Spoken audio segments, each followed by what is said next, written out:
ماكينة حلاقة لجميع الاستخدامات 11 في واحد من براند دوشر ام اس 7100 اس. النهارده هحكي لكم عن تجربتي للماكينة الحلاقة الجامدة ديت من براند دوشر.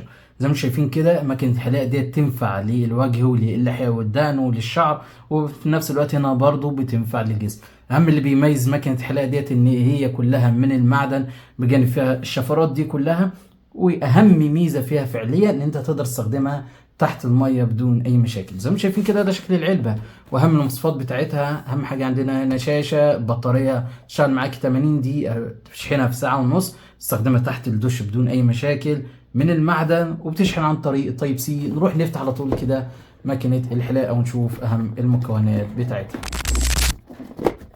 اول حاجه هيظهر معانا هنا دليل المستخدم، بيقول لك ازاي ممكن نستخدم الامشاط دي كلها. ده اللي احنا هنعرفهم مع بعض دلوقتي. اول حاجه هيظهر معانا الشفرة دي الخاصة بالجسم، ودي الخاصة بالتحديد والناس اللي بتحب تعمل رسومات.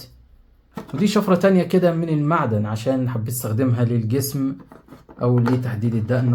ودي الخاصة بالانف زي ما شايفينها. ويجي هنا معانا الشفرة الاخيرة دي الخاصة بالتنعيم. وهنا ماكينة الحلاقة نفسها، اتفاجئت بصراحة بالوزن بتاعها، وزنها تقيل جدا. الخامات بتاعتها كلها من المعدن. وهيظهر معانا هنا براند دوشر، وهنا ده زرار الباور، والشاشة اللي باين لنا مستوى البطارية، صوتها هادي جدا زي ما انتم سامعين. وهنا هيظهر معانا منفذ الشحن التايب سي. طيب هنا البطارية ديت بتشحنها ساعة ونص، ماكينة الحلاقة تشتغل معاك تقريبا 80 دقيقة بشكل كامل. تقدر تفتح الشفرة دي، ملاحظين هنا بيجي معاها شفرة عريضة، وفي نفس الوقت برضو بيجي معاها الشفرة الصغيرة ديت من المعدن. يعني 3 شفرات من المعدن زي ما انتم شايفين كده. طيب لو حبيت ان انا افتح الشفرة ديت عشان انضفها، بعمل كده، بدوس من فوق كده تفتح معايا وابدأ انضف فيها. الغريب ان الخامات بتاعتها جامدة جدا، وبصراحة مش متوقع ان دوشر بتطلع حاجات والماتيريال بتاعتها جامدة جدا زي ما شايفين. هنكمل باقي المحتويات.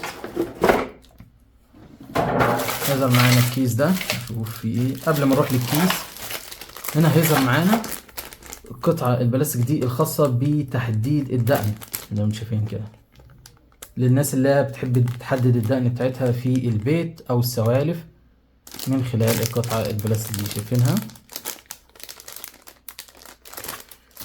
وهنا هيظهر معانا المش ده. اول حاجه كده كابل الشحن من نوع التايب سي. زي ما احنا قلنا ماكينه الحلاقه بتشحن عن تايب سي، شحن سريع ساعه ونص، تديك 80 دقيقه. زيت للتنظيف، ده مشط رقم 6، ده مشط رقم 9 لاحظين.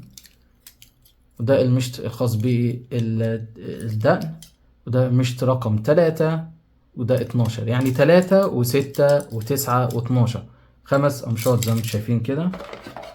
ودي القاعدة اللي بتقدر تحط عليها كده ماكينة الحلاقة، وباقي تحط الشفرات زي ما انت عايز كده حسب اللي يناسبك.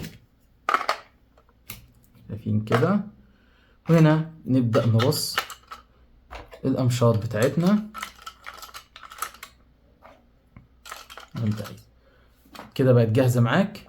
الخلاصة كده، لو انت بتدور على ماكينة حلاقة لجميع الاستخدامات، للوش والدقن والشنب والحاجات دي كلها، وللراس وللجسم في نفس الوقت، فالماكينة دوشر ديت هتكون مناسبة ليك جدا.